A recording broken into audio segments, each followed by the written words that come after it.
Thank you very much. Great to have you. And thank you all for being here. My administration is taking new action to ensure that America has the medical resources and equipment needed to fight the global pandemic. It's been a brutal pandemic for over 150 countries all over the world. We've had great success over the last month. As you know, the millions and millions of pieces of equipment have been delivered successfully by us, purchased and delivered, and we've made it available to the states. And the governors have been very gracious for the most part, I would say. There are a couple that aren't appreciative of the incredible job. They have to do a better job themselves. That's part of the problem. But generally speaking, I have to tell you, the governors have been great. I just spoke to the governor of New Jersey, Governor Murphy, and he's very thankful. And Governor Cuomo has been very nice. They've really appreciated, I think, what the federal government has done. You look at the hospitals that are being built all over the country by the Army Corps of Engineers and FEMA. It's been really incredible. Nobody's seen it. They'll build hospitals in 2 or 3 days, portable hospitals.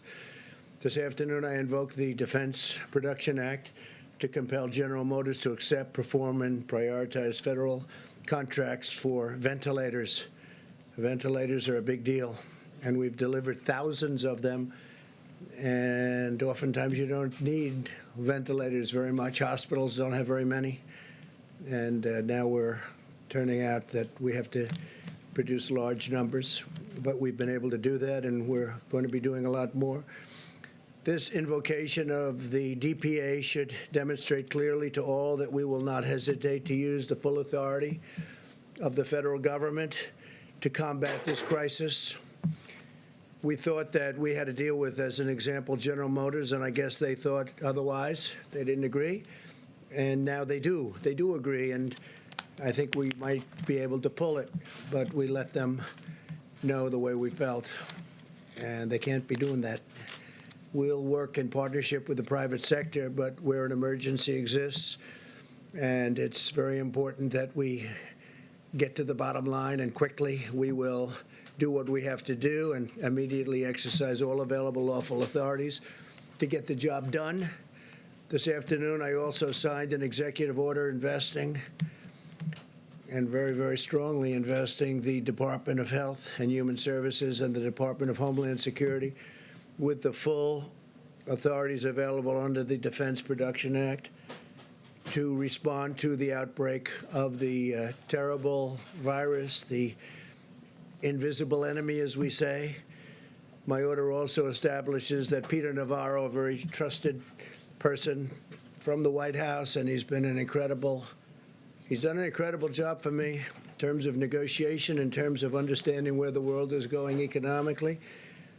But my order establishes that Peter will serve as National Defense Production Act Policy Coordinator for the federal government. That's a very important position, more important probably than it's almost ever been in our country.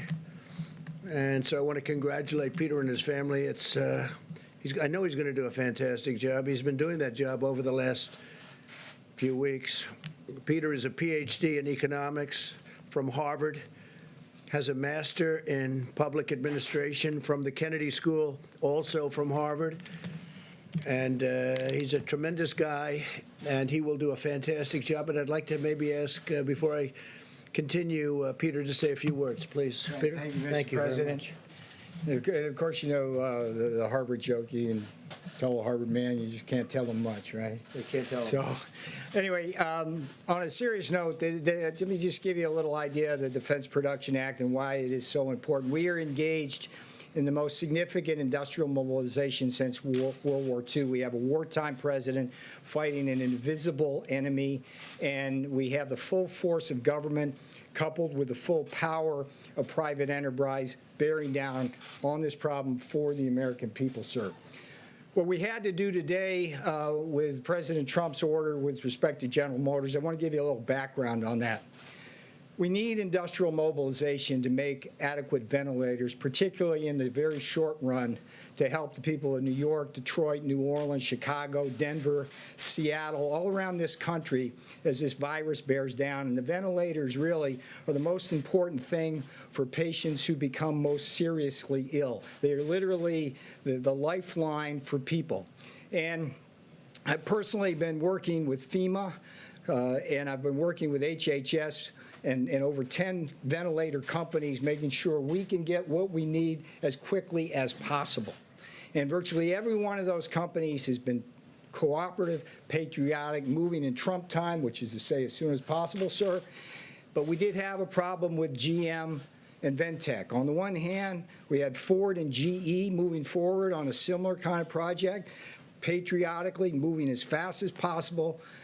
Over the last several days, we ran into roadblocks with GM. We cannot afford to lose a single day, particularly over the next 30 to 60 days. So President Trump invoked the Defense Production Act as a way of enhancing and accelerating this mobilization. I salute him for doing so. It's going to make my job so much easier. For the most part, we've had tremendous cooperation from the private sector. Today, sir, was the right day to do it. Thank you, sir. Thank you very much. Thank you, Peter, and good luck. My administration is marshaling the full power of the American government, and we will do that, and that's what we've done, and we will continue to do it until our war is won. Economic, scientific, medical, military, and homeland security, all of this to vanquish the virus. We are working to sign contracts immediately with the major ventilator companies in the country, including GE, Philips, Medtronic, Hamilton, Zoll, RedMed, Hillrom, and Waiver. These are all companies that do this, great companies. The FDA will be reducing and waiving unnecessary regulations in order to get this done. We're going to be getting rid of certain, let's say, barriers to speed. We want them to get it done quickly. They've been doing it for a long time. They've been making ventilators for a long time. Hopefully General Motors will join in the fray. Under the normal condition that you would be, regular times, 29,000 ventilators are distributed in the United States each year.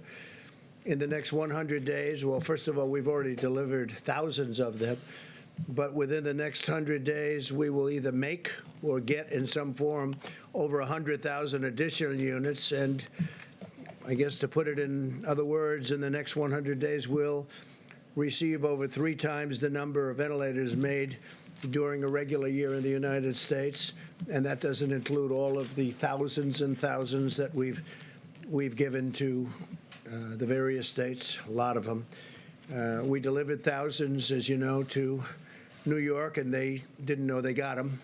And then we also had thousands put in a warehouse, and that was also for New York, and they just found out that they were there. So we have to make sure that when we deliver things, they get distributed. Earlier today, I spoke to the CEO of Boeing, Dave Calhoun, and Boeing will be producing and donating face shields to help our medical professionals on the front lines. These are actually pretty intricate in terms of the plastic and the quality of the materials. They're important. They've got to be top of the line, and they're going to do thousands of these a week. They've already tested the production, and they're ready to begin producing all of these shields. That's the plastic shields that go over the face. Well, Boeing is also offering us the use of their, what they call the Dreamlifter cargo plane. It's the largest plane in the world, and this is sort of a picture of it. They called up just a little while ago, and that can sort of take anything. That's the biggest in the world, and they're letting us use that for the distribution of product all over the country, especially the heavy product or large quantities of product. And Boeing will dedicate up to 3 planes to the mission of flying medical supplies anywhere we need it. Each plane can carry 63,000 pounds of cargo per flight. That's a lot of cargo. I also signed an executive order giving the Department of Defense and Department of Homeland Security the authority to activate the ready reserve components of the armed forces. This will allow us to mobilize medical, disaster, and emergency response personnel to help wage our battle against the virus by activating thousands of experienced service members, including retirees. We have a lot of people, retirees, great military people. They're coming back in who have offered to support the nation in this extraordinary time of need. And they come back in. They don't say how much. They don't say, what are we getting paid? They just want to come back in. It's really an incredible thing to see. It's beautiful. This afternoon, I also signed into law $2.2 trillion in urgently needed relief for our nation's families, workers, businesses, and Americans of every race, color, religion, and creed. And the $2.2 trillion goes to $6.2 trillion, depending on need. So it's the largest bill ever signed, and not just emergency relief, but of any kind. We've never signed a bill of that magnitude. And, you know, incredibly, it was 96-0 in the Senate, and it was essentially the same thing in Congress. They did it very quickly. In the House, they did it very, very quickly. So if you look at Congress, what they've been able to do, the House was voice vote, I guess they would call it, and something like that rarely takes place, and 96-0 in the Senate for the largest bill in the history of our country. That's pretty good. And I want to thank Republicans. I want to thank Democrats for coming together for the whole of the nation. And this is a great thing, a great victory. This is going to save companies that are incredible companies, but that are going to need some help because of what happened. A month ago, they were outstanding. They were having the best year they ever had, and then we got hit. And so we'll help them out. It's thousands and millions of jobs. It's millions of jobs. And I just want to thank everybody for working so hard. And that includes the people standing with me right here. The legislation extends a vital lifeline to American families and American workers with job retention loans for small businesses. And a big focus of the bill is small businesses. They're really they're the energy. They're whatever you want to call it in terms of our nation. They push. People have no idea how big a factor, Peter can tell you, the small businesses are in this country from an economic standpoint, from a job standpoint. We expand the unemployment benefits for workers very substantially, and direct cash payments will be going to American citizens, substantial. This legislation also provides a massive increase in funding for hospitals, for the Disaster Relief Fund, and critical supplies, including masks, respirators, and pharmaceuticals of all types. And speaking of pharmaceuticals, as you know, we're working on vaccines. We're getting some good response, and we're working on therapeutics and cures. And we have some very interesting things happening. This afternoon, Apple launched a new tool created in partnership with our task force, the CDC and FEMA. Any individual who is concerned that they might have the virus can now download the free COVID-19 app on their iPhone and answer a set of simple questions about their symptoms and risk factors. It's getting to be a very modernized system indeed. They'll soon receive HHS recommendations on what to do next, including whether they should get tested or not. And again, we only want people to get tested if we think they need it. In a few moments, Secretary DeVos and Secretary Perdue will discuss new partnerships with the private sector that are providing meals to millions of students while schools are closed. They've both been incredible, the job they've done. I appreciate them very much. We're grateful for the assistance of Niren Chaudhary, CEO of Panera Bread Company. They've been so incredible to us. And to the people of our country, and Denton McLean, chairman of McLean Global Logistics, and they've joined us. They're on stage with me. They're going to speak. Throughout this ordeal, I've been awed and inspired by the American people more than anything else, more than anyone else. Americans of every walk of life have followed the guidelines, shown incredible compassion, and sacrificed greatly on behalf of their fellow citizens. I want every American to know that their selfless and heroic actions are saving lives, and I want them to know, and I've said it before, that I'm very proud to be their president, very proud of the American people.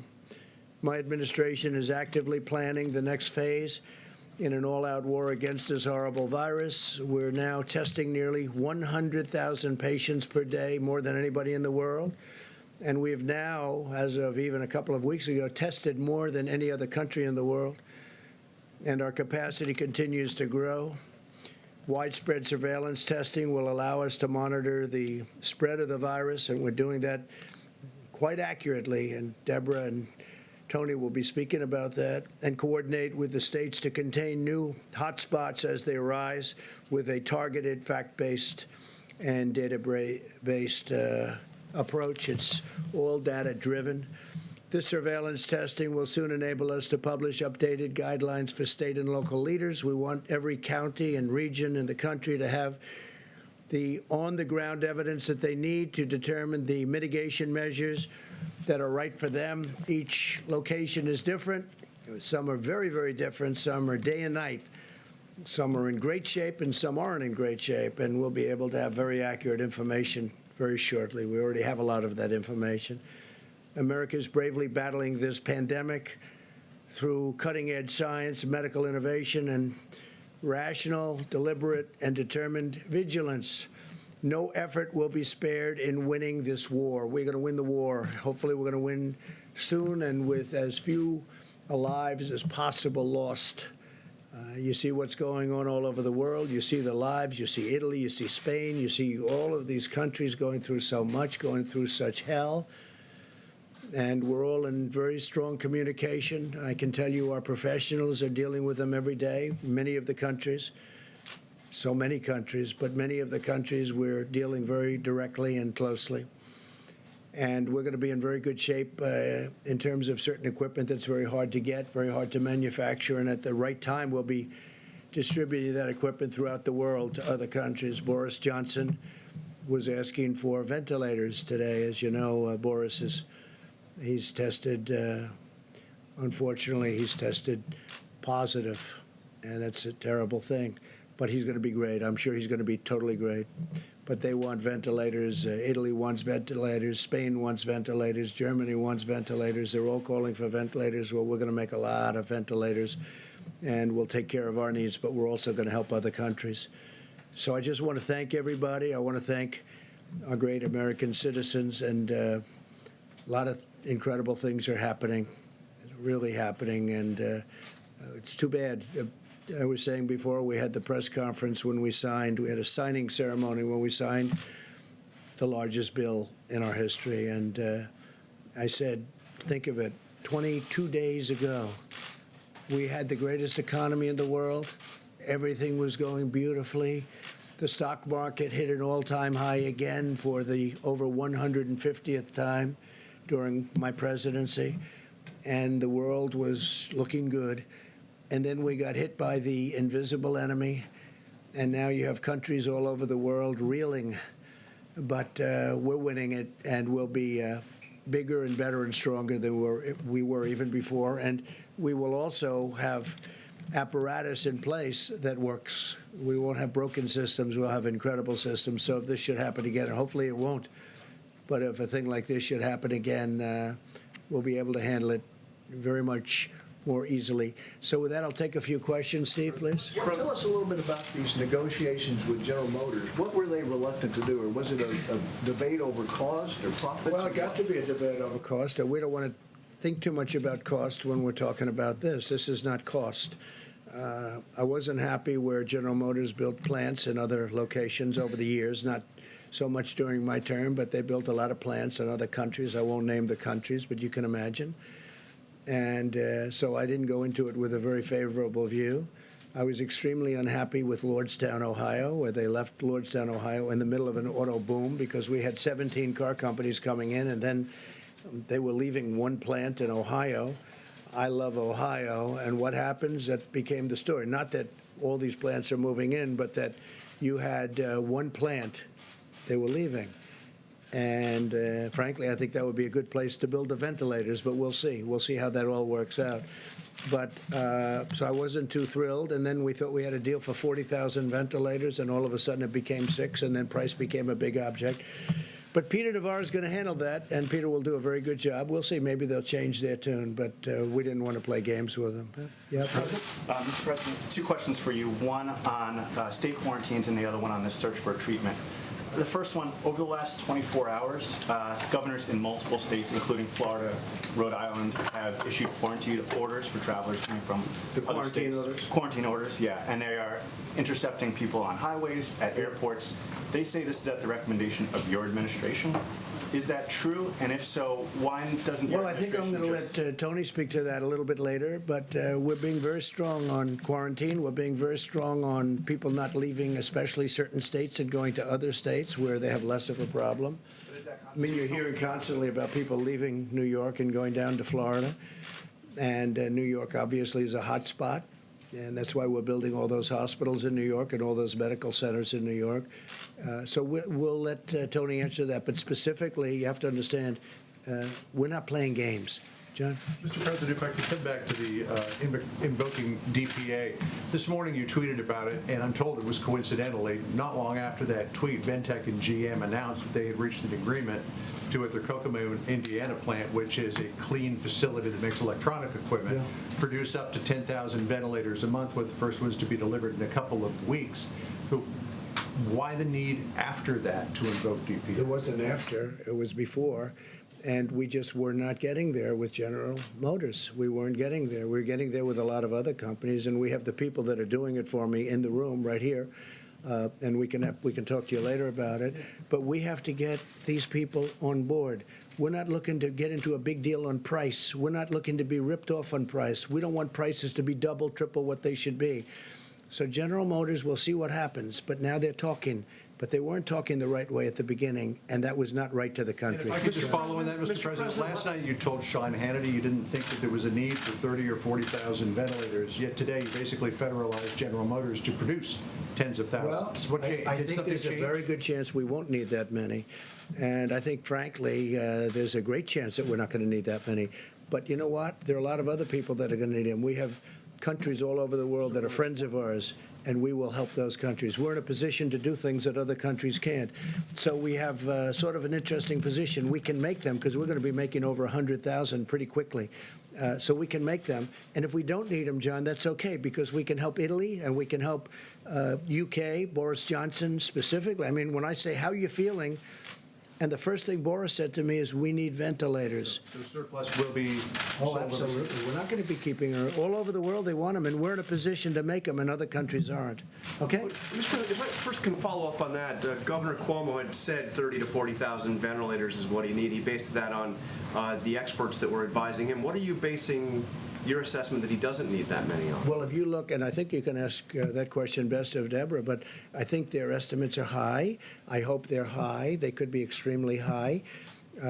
We're doing even hospitals based on pretty high estimates. You know, I'm doing them anyway. And as I told John, if we do not need them, that would be wonderful. We can help a lot of great people all over the world. We can help them live. But I think his estimates are going to be very high. We're going to see. Don't forget, we sent thousands of ventilators to New York, and they didn't know they got them. Then we sent thousands of ventilators to New York. They have a warehouse, a New York warehouse in Edison, New Jersey, which is an interesting thing. And we sent them to Edison, New Jersey. They were in the warehouse, ready to go, and New York never took them.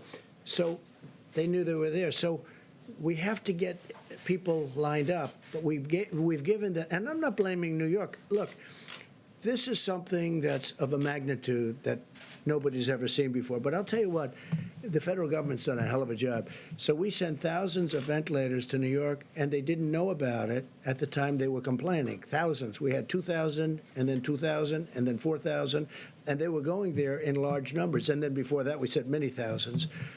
We want to have so many that we do have more than we need, because we can send them to other great countries, and other countries that have been our friends, and they'll never be able to do it themselves. Yeah, please. Some of the governors are not appreciative of what the federal government's done, and you've suggested that some of these governors are not doing everything they need to do, like that these governors are at fault. Can you be specific? What more in this time of Well, I think we've done a great job for the state of Washington, and I think the governor, who's a failed presidential candidate, as you know, he leveled out at 0 in the polls. He's constantly tripping, and I guess complaining would be a nice way of saying it. We're building hospitals. We've done a great job for the state of Washington. Michigan, all she does is she has no idea what's going on, and all she does is say, oh, it's the federal government's fault. And we've taken such great care of Michigan. You know the care we've taken of New Jersey. I think if you ask Governor Murphy of New Jersey, how are we doing? I think he'd say great. I think. He's a Democrat. Governor Cuomo has really said we're really doing a great job. And I saw the news conference where he was thanking the people from FEMA, the people from Army Corps of Engineers this morning. I mean, they built a hospital like in 3.5 days. And it's a big hospital in the Javits Center. And they're building medical facilities in different parts of New York. And Governor Cuomo's been appreciative. But, you know, a couple of people aren't. We have done a hell of a job. The federal government has really stepped up. What I'm asking is, what more specifically do you want the governor of Washington? All I want them to do, very simple. I want them to be appreciative. I don't want them to say things that aren't true. I want them to be appreciative. We've done a great job. And I'm not talking about me. I'm talking about Mike Pence, the task force. I'm talking about FEMA, the Army Corps of Engineers. There's no country in the world could have done what the Army Corps of Engineers has done and is doing. Now they're going in and building they're going into hotels and renovating hotels. That should be for governors to do. That should be for states to do. We have the Army Corps of Engineers so teed up and so stocked up, and they're really psyched, and they're incredible. And there's no games with these people. They're in there screaming, get it done, get it done. There's not like sitting around taking it easy. These are workers. These are incredible people. So I think the Army Corps of Engineers, when somebody, for political reasons, wants to blame, I view that as blaming these incredible people. Nobody's ever seen it. I don't know if you've been to the Javits Center. Now, I've seen it. I would love to go there, but with all that we're doing, we will be tomorrow at the hospital boat. We have this incredible hospital boat. It was supposed to be ready in 3.5 weeks because it's under maintenance, a big maintenance contract. We were able to get it done quickly. We were able to stock it up to the top. And it's leaving tomorrow at 2 o'clock. It's leaving Virginia. It'll be in New York on Monday, weeks ahead of schedule. I think even the media, I think the media and governors should appreciate it. And I have to say, the media's been pretty good, and the governors have been really good, except for a couple. And with them, it's just political. How's Trump doing? Oh, well, I don't know. Let's blame. Because we have done a job the likes of which nobody's seen. So it's the words they're saying that you're concerned about. I think they should be appreciative, because you know what? When they're not appreciative to me, they're not appreciative to the Army Corps, they're not appreciative to FEMA. It's not right. These people are incredible. They're working 24 hours a day. Mike Pence, I don't think he sleeps anymore. These are people that should be appreciated. He calls all the governors. I tell him, I'm a different type of person. I say, Mike, don't call the governor of Washington. You're wasting your time with him. Don't call the woman in Michigan. Well, it doesn't make any difference what happens. The governor of Washington? No, you know what I say? If they don't treat you right, I don't call. He's a different type of person. He'll call quietly anyway, okay? But he's done a great job. He should be appreciated for the job he's done. Yes, ma'am.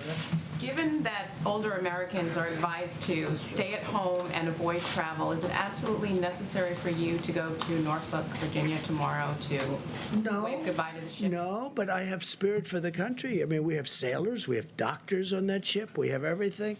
I'm not going to be jumping around in a huddle.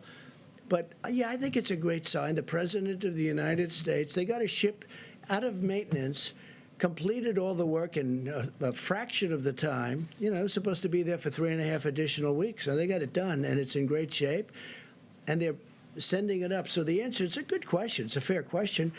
I just feel that as the leader of our country, when they can do work like they've done, and they've been working all day, all night, medical supplies, everything, loading up that ship, I don't think it's the worst thing in the world. It's right down the road practically, right, Virginia. And I think it's great if I go to Virginia. I guess I can take helicopter or plane. It's like a tiny trip. And I think it's a good thing when I go over there and I say thank you. It doesn't mean I'm going to be hugging people, and it doesn't mean that I'm going to be shaking people's hands and everything. But I think it sends a signal when the president is able to go there and say thank you. So we'll be careful. Peter? Mr. President, on the stockpile of supplies for a pandemic, yesterday from the podium, you blamed your predecessor, saying that when you arrived as president, you said, quote, "We took over an empty shelf." You've been president now for more than 3 years. Why didn't you and your administration fill that shelf? Yeah, I did. We did fill it twice. We filled it twice, and we've been distributing that for literally a year. So why are we We've in this been position, filling I out. guess Americans are asking? Nice question, Peter. Thank you very much. We've been filling it out, and we've been filling that stockpile many, many times. It's been filled many, many times. And now what we're doing is something different because I think it's better. We'd fill it, so it comes from wherever the point of manufacture or whatever is. We fill it. And then we go, now it's full, now we take it and we distribute it around. Now what we're doing is we have an emergency. We're saying, go direct, go direct, go direct. We fill it only where necessary, but now we're trying to go direct. So they drop it off in New York, or they drop it off in Michigan, they drop it off in Virginia, wherever it may be, Florida. Well, Florida's getting a lot of things. And we're finding it's a much better system. But we filled and we've stockpiled many, many times. Yeah, we ended up with an empty shelf. Yes, please. You spoke to Chinese President Xi yesterday. What did he tell you in terms of data that he's going to share and how they got the number of cases to go down? So I had a great conversation with the president of China last night, pretty late in the night. It was fascinating to me. They have it's a different kind of a world. It's a different form of government, to put it mildly. We talked for a long time. We talked for at least an hour, I guess. And one of the things I was asking him is, when did you notice that this was happening? We talked about the whole concept, how it happened, when it happened, what was the most effective use. I mean, was it the fact that, was distance the best thing? We talked about everything. And he's gotten and developed, because they're ahead of us from the standpoint of time. It happened there actually long before it happened here. By the way, it would have happened here a lot sooner had we not kept those people out, the Chinese people coming over to the country, had we not kept them out. But we talked about it because he's had additional experience of having been much earlier.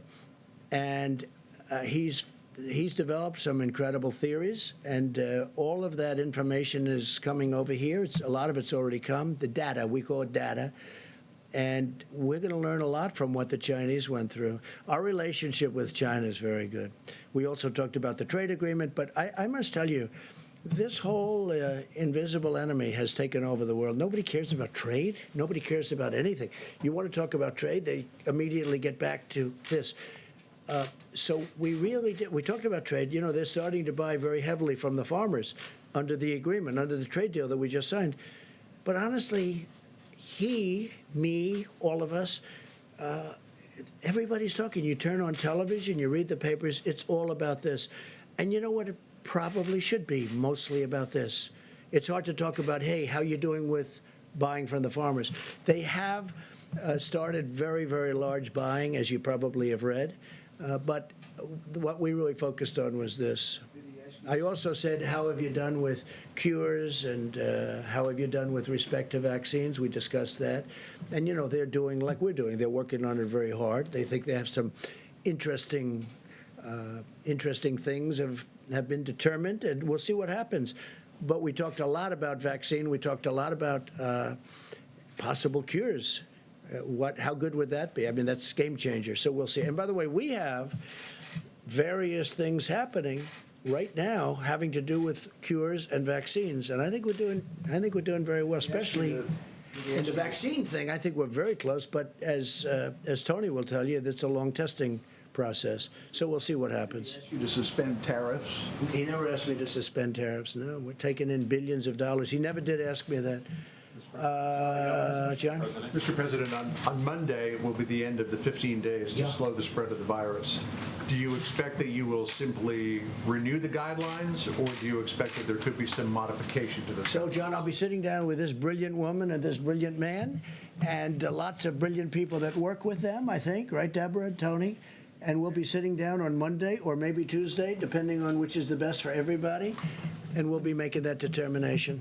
Okay, we'll be making it. Any early And by the way, indications? obviously, we're not doing it for New York. You see, New York is just coming into this really heated situation. We're building a lot of things in New York right now that nobody thought would ever be building.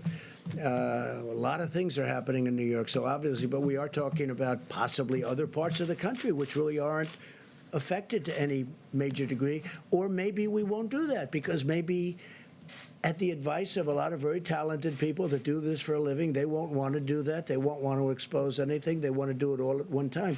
These are the kind of things we'll be talking about. So for people at home who are wondering, how long are we going to have to live like this? What advice would you give them? Well, it depends. We do want to flatten the curve. We want to see that curve start heading down in the other direction at a minimum. And we really have to talk about areas of the country that have not been affected or certainly have had a very small effect. And we'll see. I certainly want to get it open as soon as possible. I don't want it to be long, but we also want it to open safe. Otherwise, what did we do? So could it be months? I hope not. I hope it's going to be sooner. I hope it disappears faster than that. I really think that the people of our country have done a great job. Last night I was watching, and I'm looking down Madison Avenue and Fifth Avenue. John, there were no people in the street. I mean, normally you wouldn't be able to see the sidewalk. There'd be cars all over. It'd be like rush hour stuff. I'm looking at it, and I'm saying, I can't believe it. There are no cars. There are no people. There wasn't one person on Fifth Avenue walking down the street. I've never seen that before. You know, I guess maybe at 1 o'clock in the morning, 4 o'clock in the morning maybe, but I've never seen that before. The people have been incredible. They've really been, when you talk about distancing, social distancing, I mean, you know, we don't have a law. We're not going to put them in jail, and yet they're really, I think there's two things. Number one, they are afraid, and number two, they really are wanting to win this thing. Yes, please.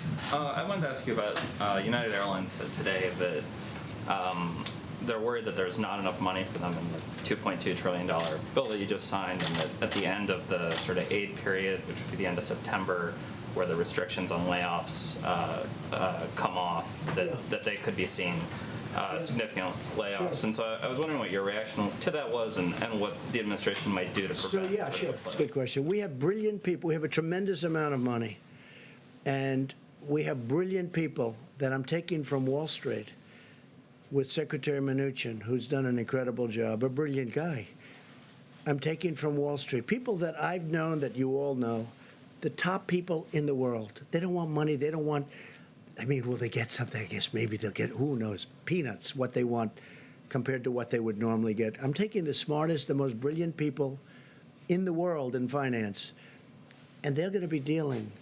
I'm not going to hire somebody that's never done it, that's a political person or anything else. We're getting the most brilliant financial minds in the world. I know all of them. You know all of them. I mean, you read about all of them. I guess some you don't read about, and they're probably the smartest of them all. But the fact is, we're taking these brilliant people, and they'll be dealing with United, and they want to help. Look, the airline business, I'll tell you right now, the airline business has always been a tough business. It's always been a very tough business, tough to make money with. It's got every barrier you can have, that business has. But for our country, it's very important. We have to take care of our country. We need the airlines to stay. It's also big for jobs. So we will be able to handle United, and we'll be able to handle Delta, and we'll be able to handle all of it. We have plenty of money. Now, will we end up owning large chunks, depending on what these great geniuses decide, along with the executives of the different companies? You know, it's possible. And they'll make a better deal on the loan, but the taxpayer will then end up owning a big chunk of companies. As an example, Boeing. Boeing, until a year ago, was the greatest company, I think, in the world by far. There wasn't anything close. I believe it was 1% of GDP, okay? Think of it. One company, 1% of GDP. It was flawless. Then it had the problems, and then it had on top of it this whole thing with the virus. So Boeing will probably need a hand, and we're going to bring Boeing back to health. But we have the smartest people in the world. We have the smartest, I don't even know if you know that. I think this could be the first time you've heard it. People like Larry Fink we're talking to, and that's BlackRock. And we have, you know, the smartest people. And they all want to do it. They all, I mean, this to them, they love this country. They all want to do it. So we're speaking to people like that. and they'll be able to work it out. I guess my question is, there's probably a tension between bringing companies back to economic health and protecting people's jobs. And I'm wondering if you're going to intervene and ask Treasury Secretary. No, I think they're the same thing. I mean, bringing people back to health and protecting people's jobs. To me, and I'm okay at this stuff, that's the same thing. I'm in a much different position as president than if I were an investor or something.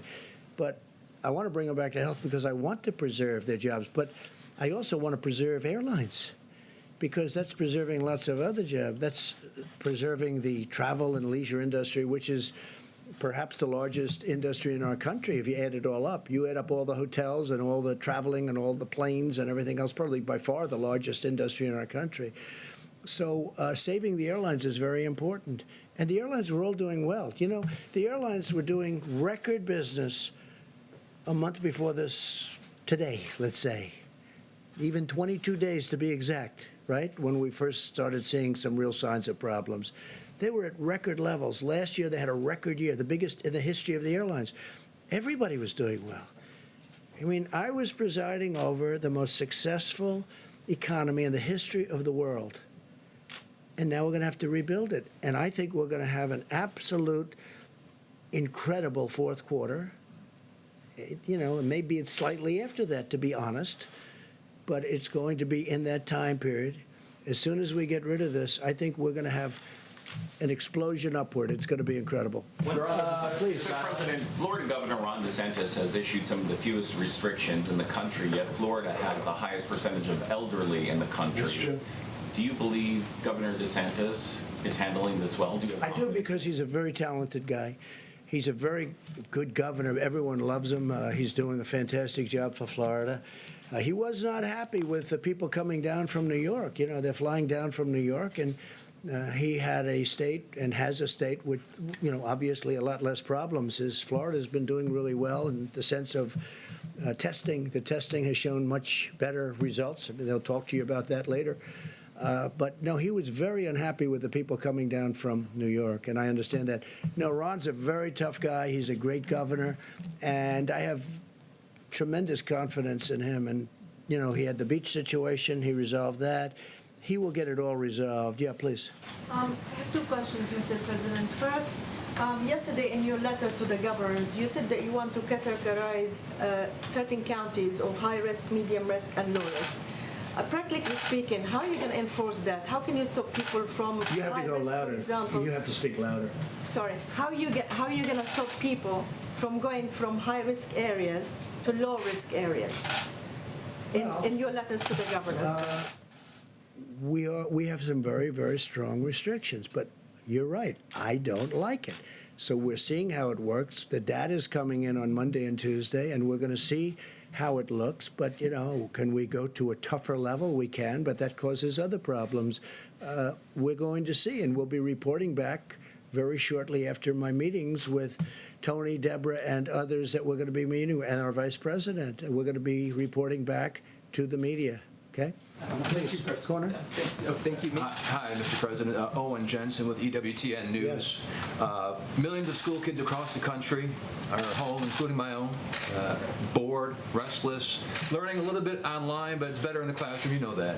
Yeah. And my kids, they're crawling the walls and climbing the walls, and my wife is about to lose it. Right. So many of them are watching right now. What would you say to those kids right now, elementary school, middle school, high school? What would you tell them right now who are watching from home? I would say that you are a citizen of the greatest country anywhere in the world. And we were attacked like nothing that's happened possibly since 1917, many, many years ago. We were attacked. And we're winning the battle, and we're going to win the war, and it's not going to take, hopefully, that much longer. But we have to win the war. And I would say that they have a duty to sit back, watch, behave, wash their hands, stay in the apartment with mom and dad. They look like they're lucky to have you as a father. And just learn from it. But, the young people have been tremendous. Some of them are very happy not to go to school. You understand that. Perhaps yours, perhaps not. But we have literally had no problem. But again, they should just sit back and be very proud of our country because we're doing it for them. Ultimately, we're doing it for them more than anything else, if you think about it. The other thing that's nice, and the one thing that has come out, and I learned this, again, it was reaffirmed by President Xi last night in my conversation, the young people are really, it's an incredible phenomenon, but they are successfully attacked, to a much lesser extent by this pandemic, by this disease, whatever they want to call it. You can call it a germ, you can call it a flu, you can call it a virus. You can call it many different names. I'm not sure anybody even knows what it is. But the children do very well. It's almost the younger they are, the better they do. I guess the immune system is, sadly for some of us, their immune system is stronger. But actually, I'm very happy about that. But they have been attacked, for instance, the Spanish flu. And if you look at the H1N1, the swine, if you take a look at the swine flu, which was, as you know, not so long ago, that attacked very strongly young children, kids, middle-aged people, everyone.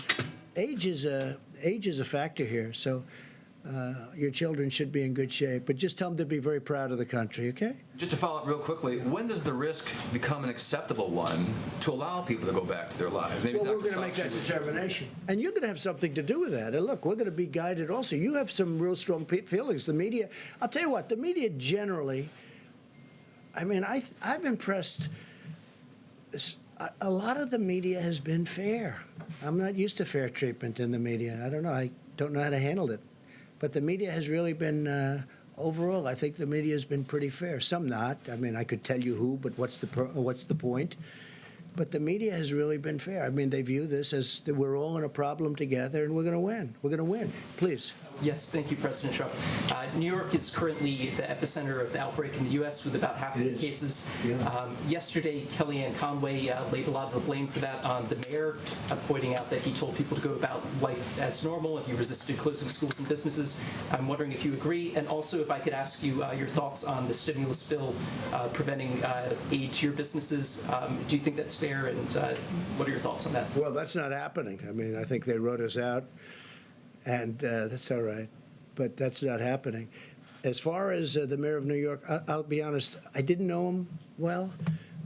He and I are obviously opposite persuasions, and we would go at it, but we didn't, I don't know if we ever spoke other than to maybe say hello a couple of times. I did down at the Memorial, World Trade Center Memorial once a long time ago.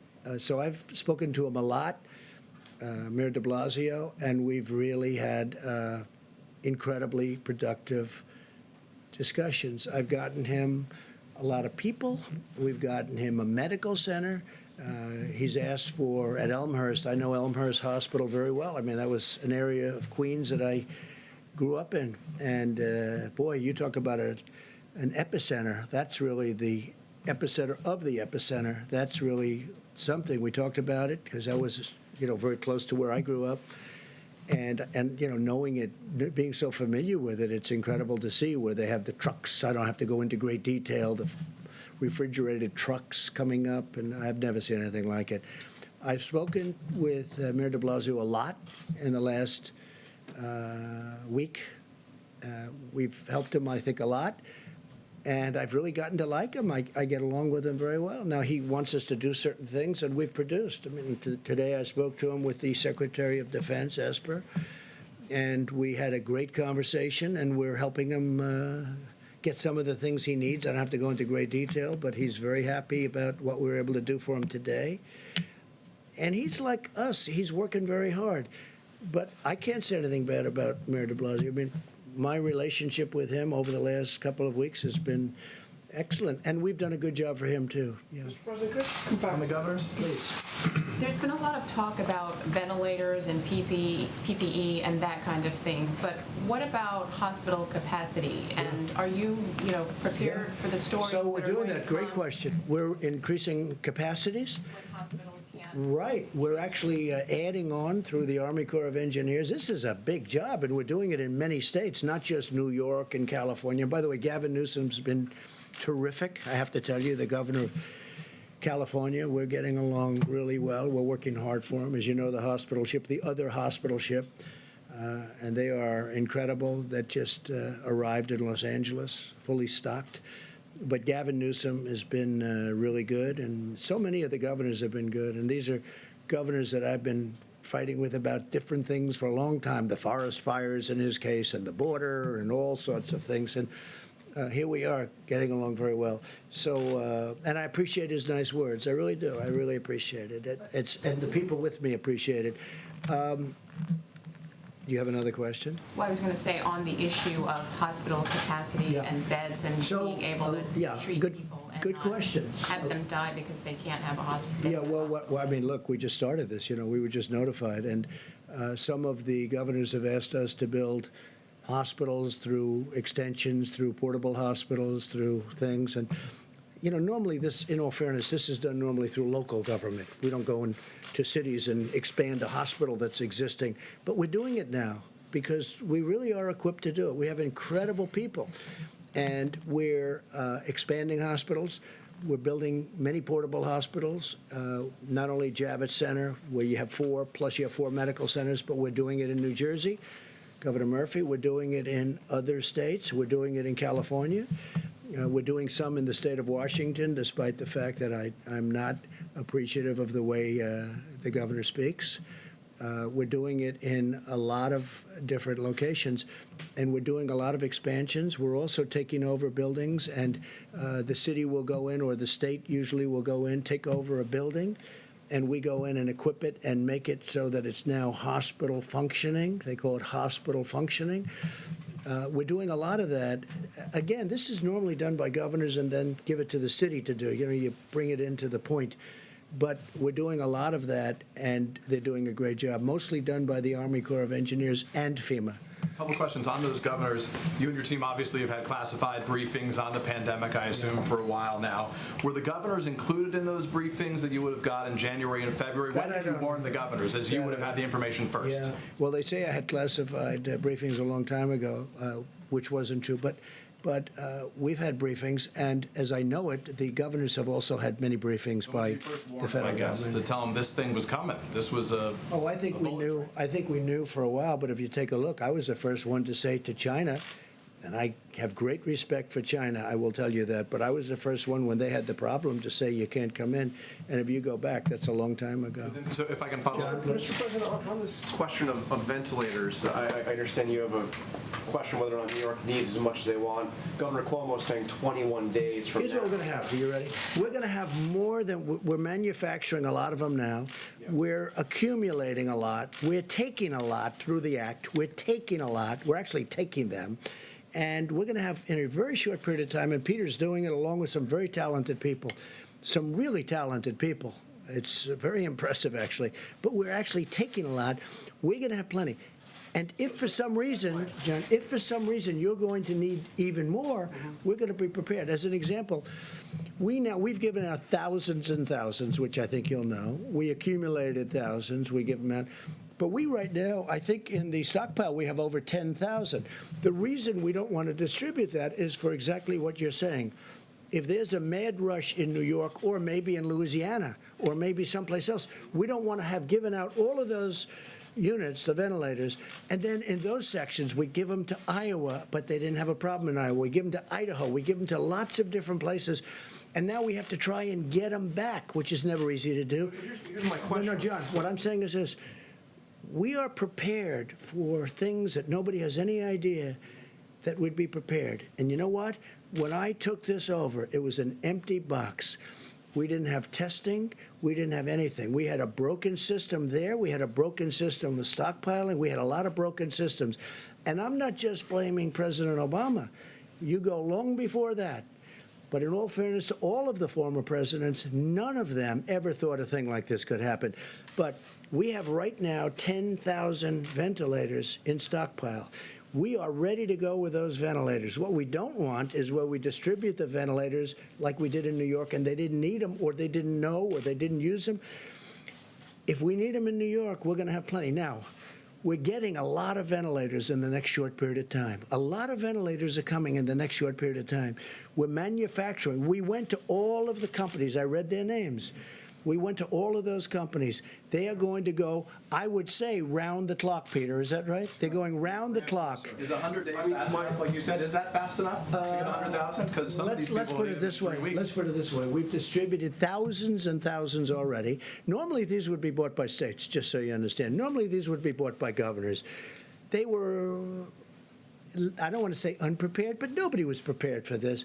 What we've done, nobody can even imagine. And by the way, I've had governors tell me, including Democrat governors, they said, we can't believe you've been able to do this. And you go to other countries, and we're not only competing against states, because we don't want to compete against states. We've had a couple of cases where states were buying, we were buying, and I said specifically, because I heard about it, pull back, let the state buy it.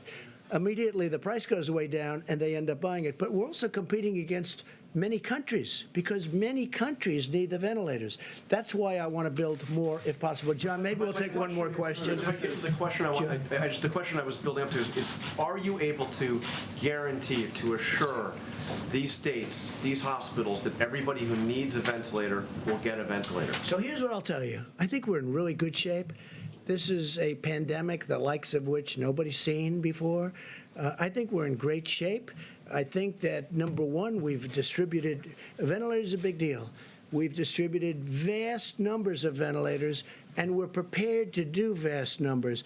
I think we're in great shape. I hope that's the case. I hope that we're going to have leftovers so we can help other people, other countries. Everybody who needs one will be able to get a ventilator. Look, don't be a cutie pie, okay? You know, everyone who needs one. Nobody's ever done what we've done. Nobody's done anything like we've been able to do. And everything I took over was a mess. It was a broken country in so many ways other than this. We had a bad testing system. We had a bad stockpile system. We had nothing in the stockpile system. So I wouldn't tell me what like being a wise guy. Go ahead. Mr. President, you signed a bill today the size of which could choke an entire herd of horses. And before you even had a chance to put pen to paper, people were already talking about the need for Phase 4. Yeah. Do you see a need for Phase 4, and where do you think the priorities would lie? There may be something where we're going to have to help states, because the states have been hurt very badly. And the beautiful thing about our country is $6.2 trillion, because it is 2.2 plus 4. It's $6.2 trillion, and we can handle that easily because of who we are, what we are. It's our money. We are the ones. It's our currency. We can handle it, and we can handle. I watched Jerome Powell the other day, and he did a good job. He said, we'll do whatever we have to do. John, we have to do whatever we have to do. Where do you see the priorities being? The priority is life and safety, and then the economy. Life and safety. Does the Easter goal stick? It seems like earlier in the week you said we love Easter, but now it seems like it could be longer. A lot of things We're can. heading into a long weekend. Yeah. What do you tell those folks who think they're going to have to wait this out for a while? I tell them if it's your life, then it's your safety. And if we need more time, they're not going to have a problem waiting it out. It's life, it's safety, and it's our country. But we have to take care of people. At the same time, we want to get them out. They want to get out. Our country was built on that. But we have to make sure it's safe, and everyone knows that. Okay, one more question, please. Has your thinking changed over the last 30 days, sir? Thank you. Both the World Health Organization, as recently as today, and your own health officials have said that any treatments that we use for coronavirus should be scientifically demonstrated to be effective. But at the same time, you've said that chloroquine, as an example, could be used as a cure very soon. So is the WHO and your health officials wrong on this point? Are they? So hydroxychloroquine, which is supposed to be the better of the two, seems to have some good backing. We're going to see. Look, Governor Cuomo, we've given him 10,000 units. It's a lot. And they're testing it. It's a malaria drug. It's also a drug for arthritis. But and it's phenomenal for those two things, as you probably know, especially for malaria. But we're going to find out soon. I hope it works. There are signs that it could be doing well. They are testing 10,000 units. It's a lot. And I tell you what, I want to thank the FDA because they approved it immediately. Based on the fact that it was already out for a different purpose, they approved it immediately. So look, hydroxychloroquine is a very powerful drug for certain things, and it's a very successful drug.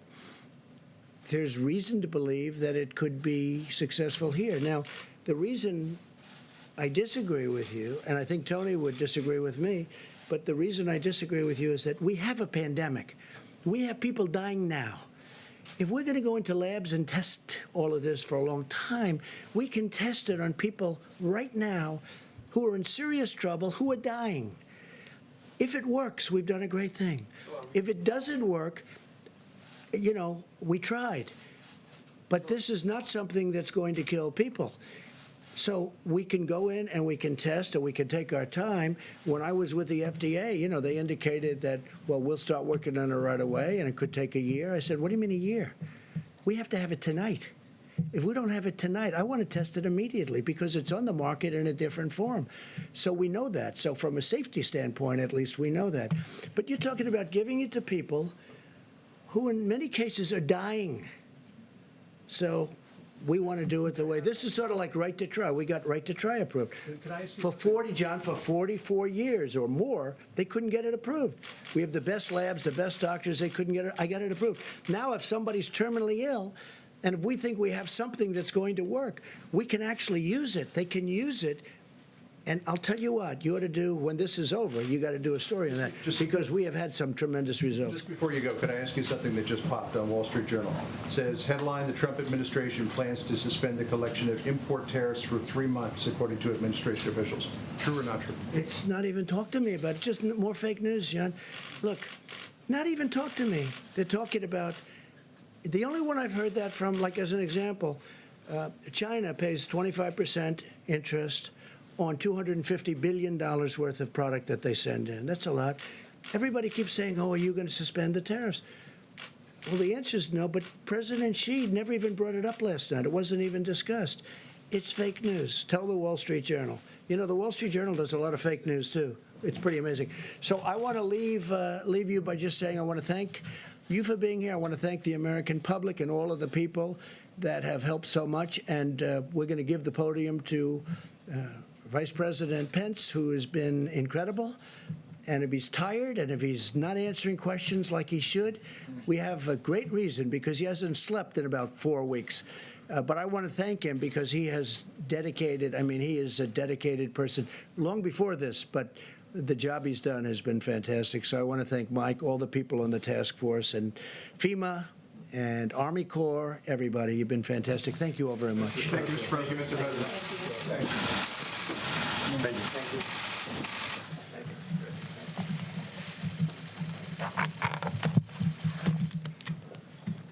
Well, good evening, everyone, and thank you, Mr. President. White House Coronavirus Task Force met today. We continue at the President's direction to focus on slowing the spread of the coronavirus through mitigation, expanded testing, and ensuring that our healthcare workers have the supplies that they need. With cases now in all 50 states and more than 50% of cases in the New York area, it's more important than ever to adhere to the guidance of state and local authorities. And for every American, the best thing that you can do, young or old, is put into practice the President's coronavirus guidelines for America. It is the way that each of us can do our part.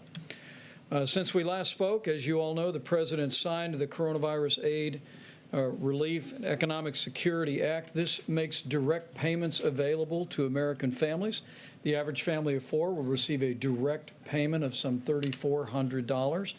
It also covers payroll for small businesses across the country for a period of several months, so that even if the business is closed, they can continue to have a loan which will be completely forgiven if they keep their whole team on the payroll. There's support for critical industries, for hospitals, and for states as well. As of this evening, the President has issued 12 major disaster declarations, most recently for the states of Maryland and Missouri. And on the subject of vaccines, Emory University in Atlanta today began enrolling volunteers in a phase 1 clinical trial of another possible vaccine for the coronavirus. On the subject of testing, testing is available in all 50 states, and as a great credit to our partnership with commercial laboratories across the country, this morning it was reported that more than 685,000 tests have already been performed, and we are particularly grateful to the American Hospital Association, whose members are now reporting into the CDC and FEMA in real time, giving our experts more visibility on those that have contracted the disease around the country. The President mentioned this, but it's worth mentioning again. Apple has a new app out. It is a screening tool that will help Americans determine whether they should be tested. It has a easy format, question and answer. If you have issues about whether or not a test is appropriate for you, you can use the new Apple app to accomplish that as well. On the subject of supplies, the President spoke about the priority that we're placing on personal protective equipment and especially ventilators, and I will not add to that. I can tell you that this weekend we'll be reporting on aggressive efforts that our supplies stabilization task force at FEMA is taking to import medical supplies from around the world. We're working as we speak on an airlift from a number of countries around the globe to deliver very important medical protective equipment to the United States. At the present moment, you've heard the numbers, but from the Strategic National Stockpile, we distributed more than 7 million N95 respirators or masks, more than almost 3 million face shields, more than 8,000 ventilators, and donations to the Strategic National Supply. We've mentioned Apple donating some 9 million masks that can be used by healthcare workers, but Merck recently announced plans to donate 500,000 masks, USPS 500,000 masks, and a little company called Puritan in Maine is actually in the business now of manufacturing swabs. So businesses large and small all across America are rising to the challenge. As the President noted, he will attend the embarkation of the U.S. Navy ship Comfort tomorrow from Norfolk. The U.S. Navy ship Mercy arrived in Los Angeles today. We will continue to focus resources and supplies on those areas around the country that have seen significant outbreak. But let me send a word to hospital workers around the country. We continue to hear anecdotally and occasionally see in media reports people who have concerns that their hospital may be running short on personal protective equipment in the days ahead. We just encourage you to alert your hospital administrator. Hospital administrators, please alert your state health director. Tonight, Administrator Gaynor at FEMA will be speaking to all of the state emergency directors in America to talk about the availability of resources, but also encouraging them to have a plan to perhaps even use their National Guard to move medical equipment from storehouses to hospitals. We'll be working very closely with state emergency managers on issues of logistics. But today, we're fortunate to be joined by two members of the Cabinet who have been very busy making sure that the children of America have the meals that they need while school has been suspended in so many places around the country. Secretary DeVos and Secretary Perdue are going to share some exciting news and progress that we've made in feeding children who need nutrition assistance while schools are closed. The truth is many underprivileged kids would not be getting school meals apart from the fact that as we stand here today, our administration has approved waivers for all 50 states to give them flexibilities to work with local partners to get meals to children that are in need, and also a nationwide waiver to allow parents to pick up meals. But what's most exciting today, as our two cabinet secretaries will reflect, we have private sector partners, a few of whom are with us today, who are helping us speed important meals to children and to families around the country. You'll hear in a few moments from the chairman of McLean Global Logistics and also the CEO of Panera Bread about the work that they are both doing to literally deliver millions of meals to American families. It's truly an inspiring story, and I look forward to hearing it from them and sharing it with you. But it's just one more example, as President Trump said, that we'll get through this, and we'll get through this together. Not only a whole of federal government approach, working with all of our state partners, working with healthcare authorities at the local level, but also working with businesses that have been willing to step up and stand at the point of the need and be there for the most vulnerable and help us meet the needs of our children and of our families. And on behalf of the President and a grateful nation, we thank you. Madam Secretary. Thank you so much, Mr. Vice President. And I just want to begin by thanking President Trump for his clear-eyed leadership during these challenging times for our country and for our world. And Vice President Pence, for your tremendous leadership of the task force and for truly making a difference that's certainly true for America's students and teachers as well. Most of them, as Owen said a moment ago, experiencing unprecedented disruptions in learning and in their lives. I want each of them to know that President Trump and his administration are taking decisive action to keep them safe and healthy so they can continue learning. We must rise to the challenge of educating all children from all walks of life who all of a sudden are in many, many different learning environments, and they're counting on all of us to find solutions. I'm really pleased to be here today for the announcement of another terrific solution initiated under the President's leadership. Secretary Perdue is going to share details of this public-private partnership, but before that, I'd like to provide a few additional comments and talk about the work that the Department of Education has been doing on behalf of students, parents, and teachers during this national emergency. My team and I are in contact daily with governors, state school chiefs, college presidents, superintendents, and local education leaders.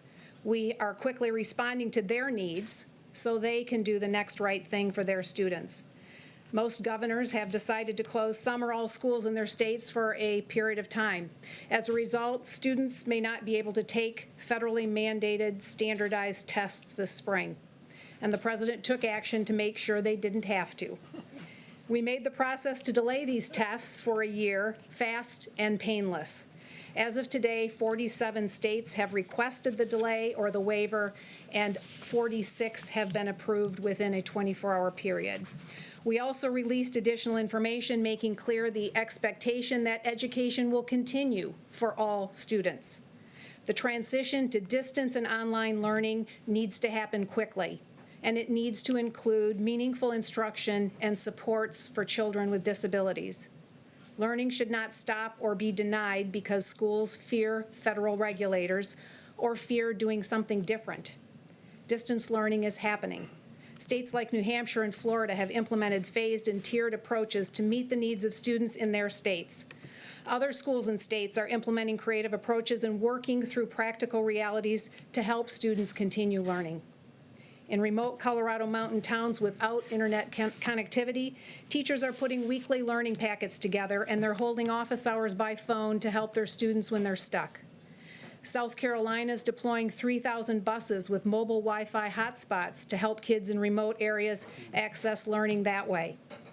This national emergency gives all of us an opportunity to come together to educate all students out of principle. It's simply not an acceptable option to educate none of them out of fear. So we stand ready to assist educators and their students. We're compiling all of the tools we have produced, along with the great resources that states are offering to help keep learning going. There are already many existing online learning platforms, and many states were already offering a robust menu of courses virtually. We will be adding that information to our website on an ongoing basis, and that site is ed.gov/coronavirus. We're using every tool possible to extend flexibility to states and communities. This includes funding flexibility. Where we don't have the latitude, we're working with Congress on solutions.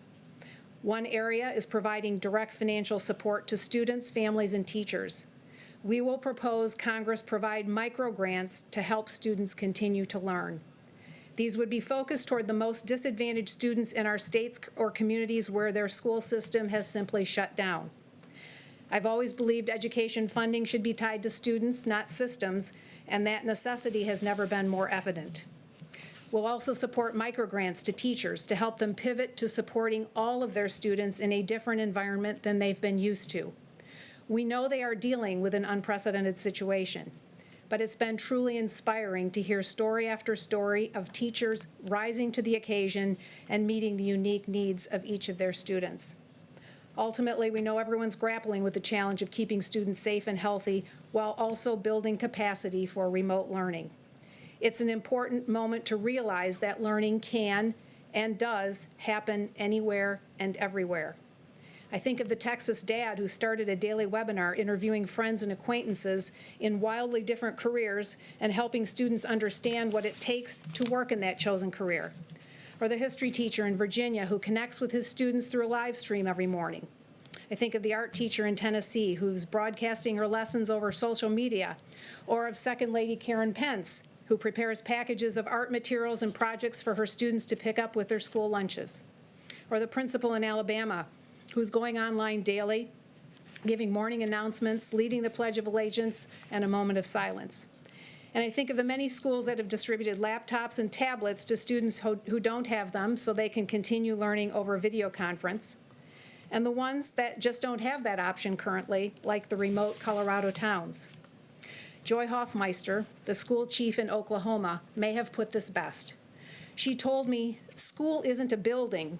It's students, teachers, and families working together to advance learning." She's right, and that's our shared mission.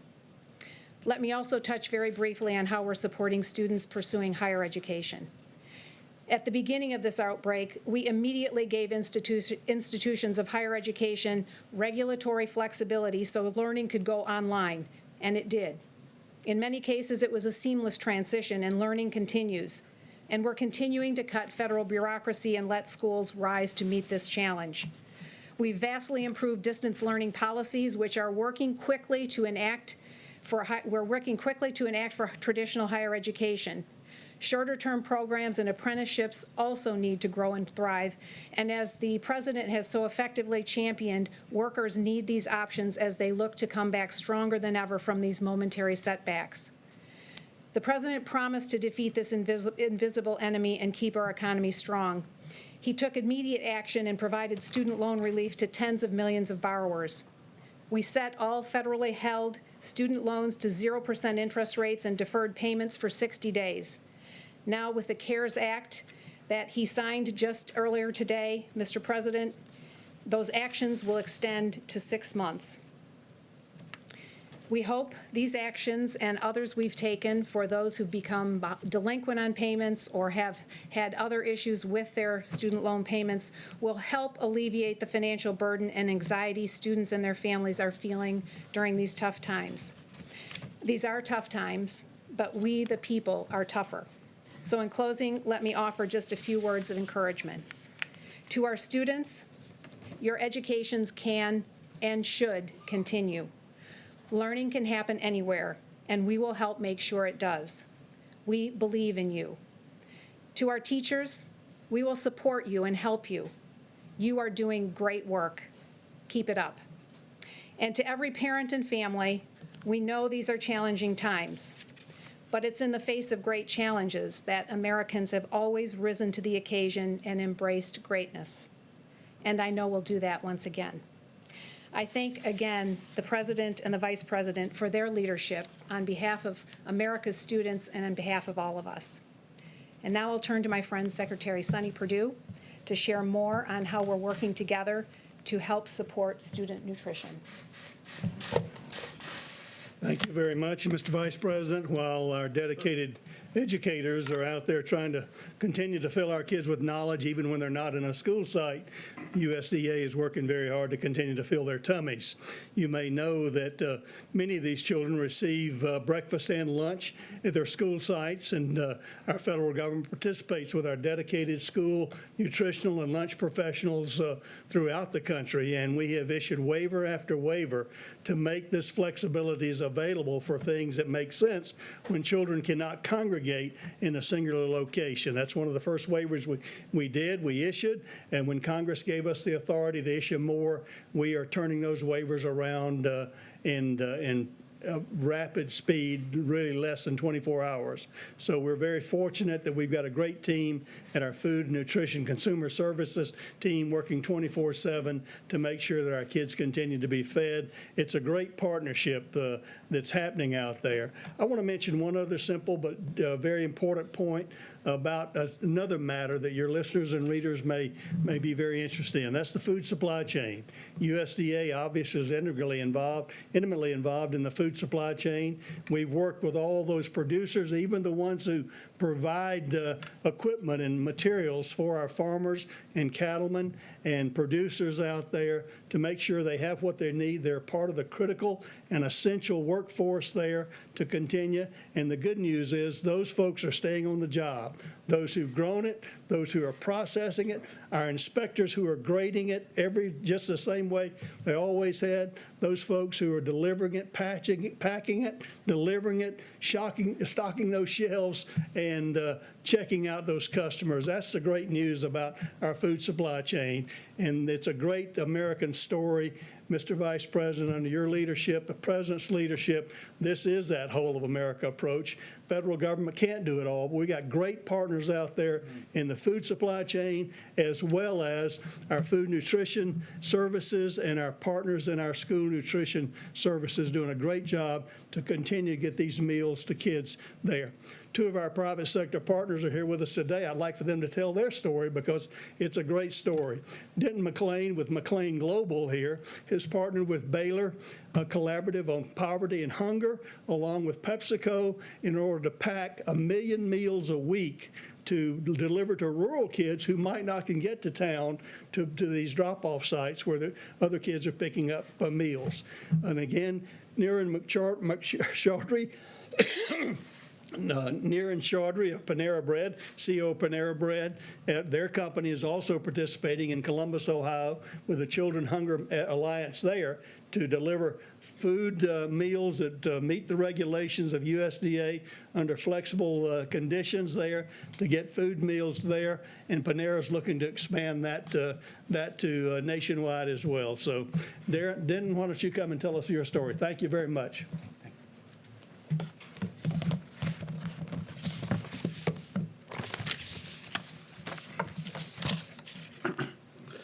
Thank you. Mr. President, Mr. Vice President, Secretary Perdue, and Secretary Voss. Right now, there's a lot of focus on our large cities and the enormous challenges that they face. But imagine this. You live in Iberia Parish, Louisiana, or you live in the Nome Borough in Alaska. Your schools are closed, and normally your children get 2 meals a day at school. Both parents are working from home, but mom and dad just can't get to town where meals are being offered for pickup. That's about to change, and change for the better. Because of this USDA program, McLean Global will source, secure, receive, organize, assemble, package, label, and then deliver boxes straight to a child's home. And here's another big difference. For the first time, we'll be able to offer shelf-stable meals that will last 2 weeks. That's a true game changer for rural families. It's happening because of the President's order to do whatever it takes to get the job done. Everyone knows that tons of paperwork can be like lighter fluid for a great idea, and this is a great idea. We field tested it in 2019, and it worked. You've heard today about the administration's work on this project. Here are some other important partners in this effort. We have Baylor University. They will provide sponsorship and oversight.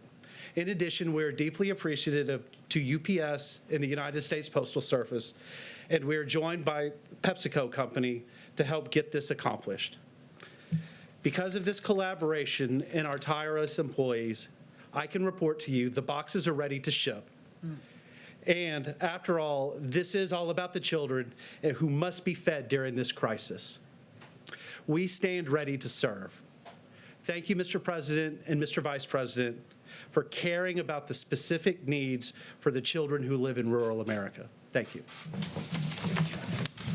I want to welcome Niren Chaudhary, CEO of Panera Bread. Good evening. Thank you, Mr. President and Mr. Vice President, for your leadership. It's an honor to be here, and I'm deeply grateful for the opportunity. This is an extraordinary time, and I passionately believe that at such times we must all come together and do our very, very best to contribute and make a difference. At Panera, our mission is simple.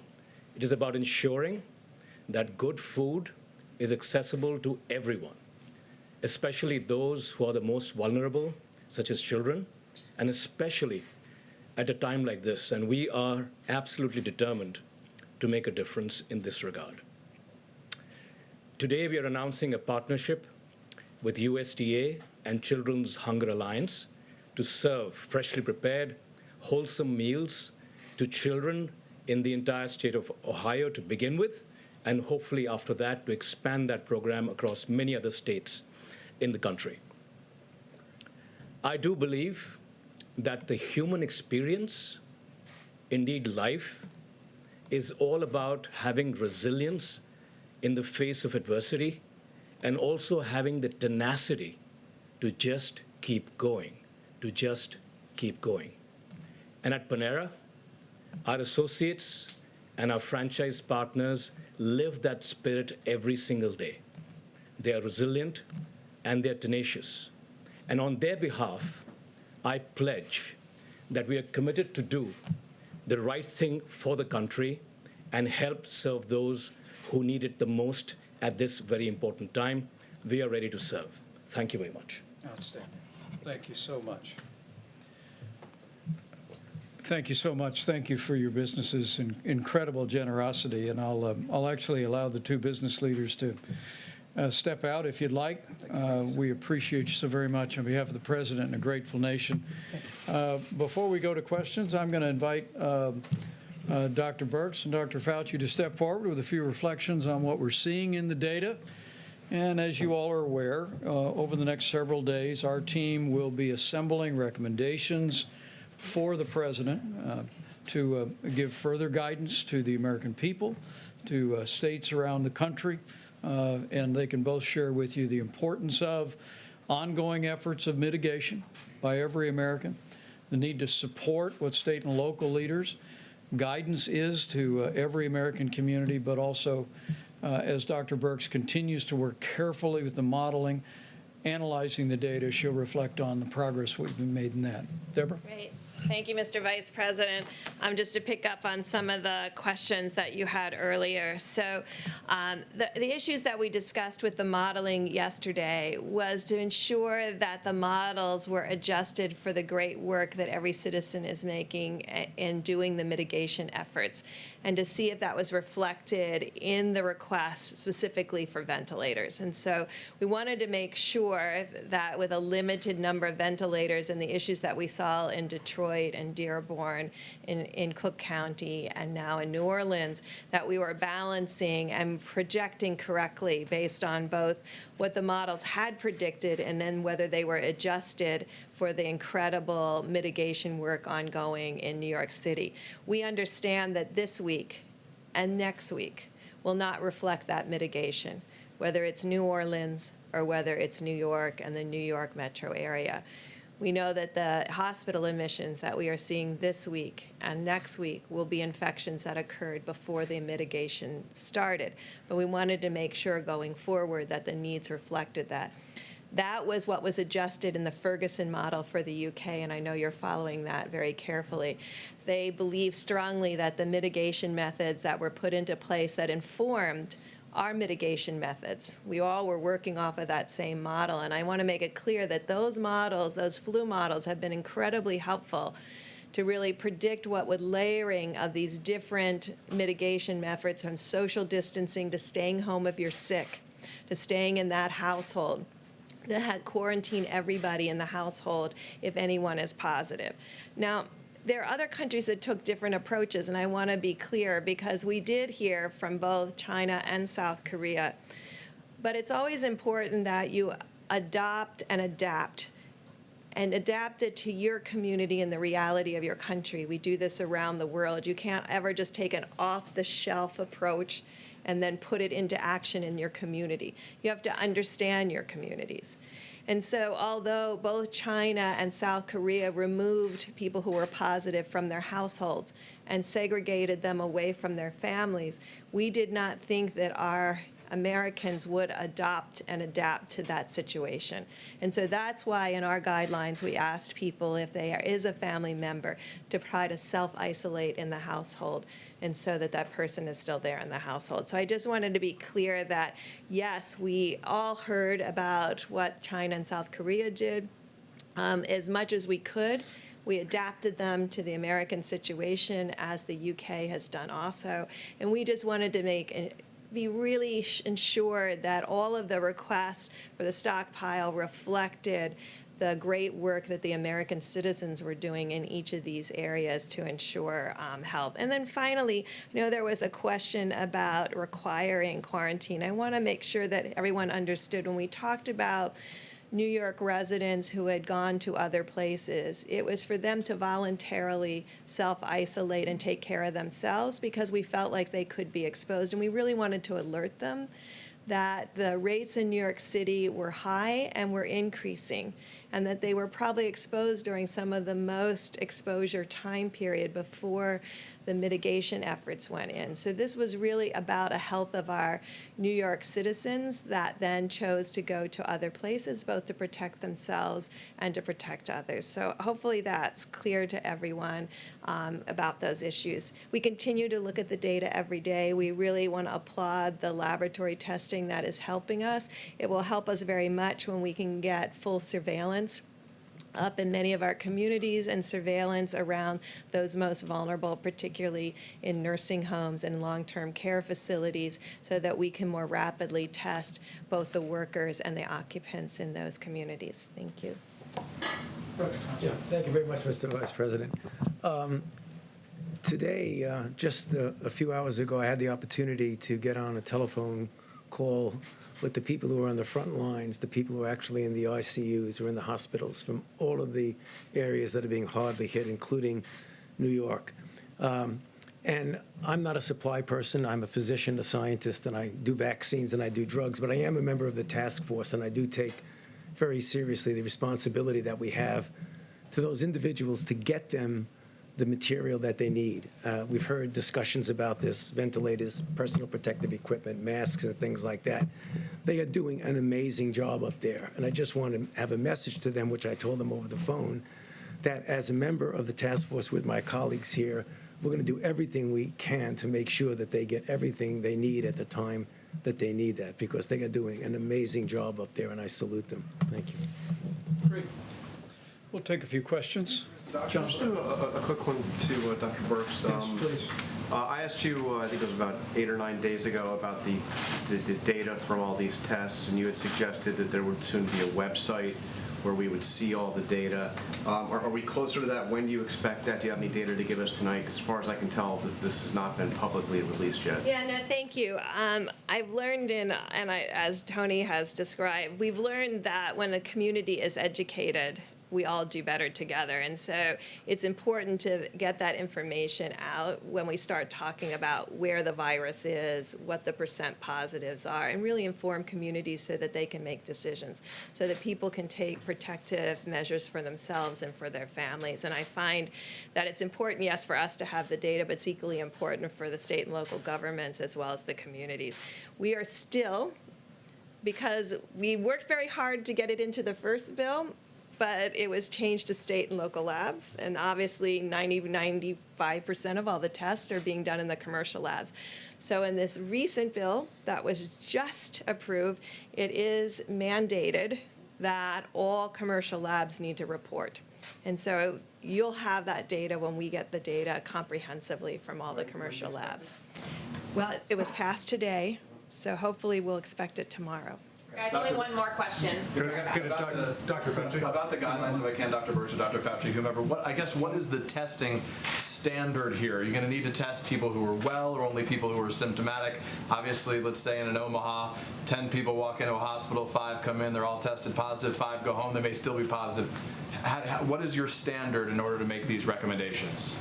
So I'm glad you asked, because the important thing about testing, it only tells you if you're positive or negative that day. You could become positive the next day.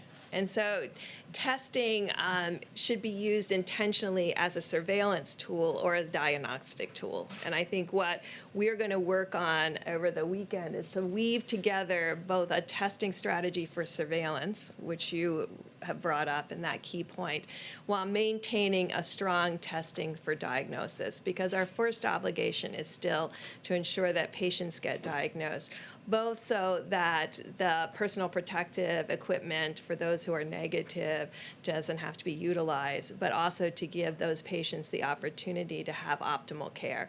And I think Dr. Fauci mentioned this a few minutes ago. The things we have learned over the last just 3 months was a lot of information about how best to ventilate patients. I think that has been shared across communities and across clinicians around the globe. We never previously had an experience where a lot of people had to be ventilated prone. So this kind of information that has been shared has been critical to improve the survival of the patients that we have in the United States of America. And we really want to applaud the countries who've been giving all of us that information and sharing it across the clinical network. One quick thing to Dr. Fauci, if I could. Dr. Fauci, Sunday will mark 1 month since the first death from this new disease. I wanted to ask you a bit of a philosophical question. I've known you for 25 years. You've been through HIV, AIDS, MERS, SARS, West Nile virus, Ebola, all of that. How has this nation changed since that first death 1 month ago? Well, this is truly an unprecedented situation that we're going through. As you mentioned correctly, John, I have been through everything from the very beginning of the very uncertain days with HIV/AIDS. Cumulatively, if you look at what's happened with HIV/AIDS over the 38 years that we've had it, the burden and the suffering and the death has been enormous, historic. But it came over a period of time. There was the fright in the beginning. What we're seeing now in actual real time is something that's unprecedented. This is something that we have never seen before, at least in our generation. They've seen something maybe like this back 100 years ago. And we're really being challenged to not only learn in real time, to be able to respond in a way that is helpful and effective, but we're also in uncharted waters. And I think that's the thing that I find different, is that the waters are uncharted so that it isn't as if we have an example of how to do it. You know, we have an extraordinary confrontation on the health and the welfare of the globe, particularly, you know, for us here in the United States.